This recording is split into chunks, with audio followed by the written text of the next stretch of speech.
Hi అండి, ఎలా ఉన్నారు? వెల్కమ్ టు అరటాకులో భోజనం. ఈరోజు మన పిల్లలకి ఎంతో ఇష్టమైన సూప్ చేయబోతున్నానండి.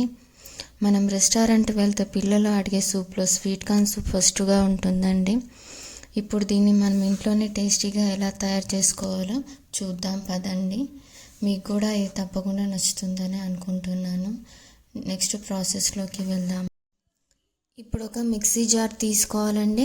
అందులో 2 table spoons of sweet corn వేసుకోవాలి.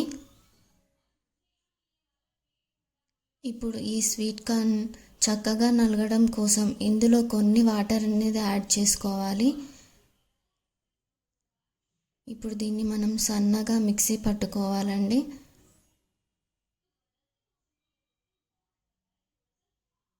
ఈ జార్ని ఇప్పుడు పక్కన పెట్టేసుకుందాం. నెక్స్ట్ ఒక ప్యాన్ తీసుకొని అందులో 1 టేబుల్ స్పూన్ బటర్ వేసుకోవాలి. ఈ బటర్ అనేది చక్కగా మెల్ట్ అయిన తర్వాత అందులో 1 స్పూన్ సన్నగా తరిగిన గార్లిక్ వేసుకోవాలి.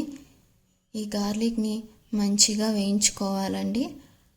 తర్వాత ఇందులో 2 టేబుల్ స్పూన్స్ ఆఫ్ క్యారెట్ వేసుకోవాలి. అలాగే 2 table spoons of beans, 2 table spoons of onions, 2 table spoons of cabbage కూడా వేసుకోవాలండి.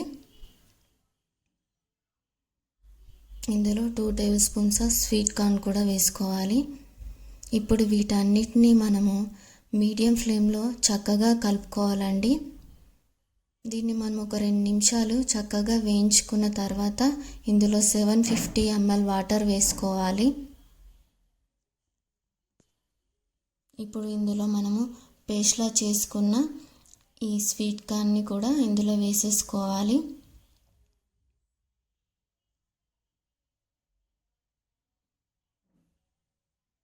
ఇప్పుడు దీన్ని చక్కగా కలిపేసుకోవాలండి. ఇందులో ఇప్పుడు రుచికి సరిపడా ఉప్పు, 1 table spoon sugar, 1/2 spoon pepper, 1 table spoon vinegar వేసుకోవాలి. వీటన్నిటిని కూడా చక్కగా కలిపేసుకొని ఒక 5-6 నిమిషాలు బాయిల్ చేసుకున్న తర్వాత ఈ సూప్ పైన ఒక తేటలాగా ఫామ్ అవుతుందండి. దీన్ని తీసేసుకోవాలి. అప్పుడే సూప్ అనేది క్లియర్గా ఉంటుంది. నెక్స్ట్ ఇప్పుడు ఇందులో ఇక్కడ ఒక వీడియో స్కిప్ అయిపోయింది. ఇందులో 2 table spoons of cornflour, 2 table spoons of water వేసి కలిపేసుకొని దాన్ని ఇందులో కలిపేసుకోవాలండి. అప్పుడే ఇది సూప్కి థిక్నెస్ని ఇస్తుంది. ఇప్పుడు దీన్ని మనం ఇంకో 5-6 నిమిషాలు చక్కగా బాయిల్ చేసుకోవాలి. సూప్ మరీ థిక్గా ఉంటే బాగుండదండి. ఈ కన్సిస్టెన్సీ వచ్చే వరకు బాయిల్ చేసుకుంటే సరిపోతుంది. ఇప్పుడు మనం దీన్ని సర్వింగ్ బౌల్లోకి తీసుకొని సర్వ్ చేసుకోవాలండి.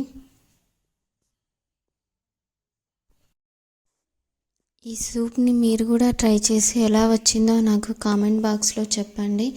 ఈ వీడియో కానీ మీకు నచ్చినట్లయితే లైక్ చేయండి, షేర్ చేయండి, సబ్స్క్రైబ్ చేయండి. Thank you for watching the video.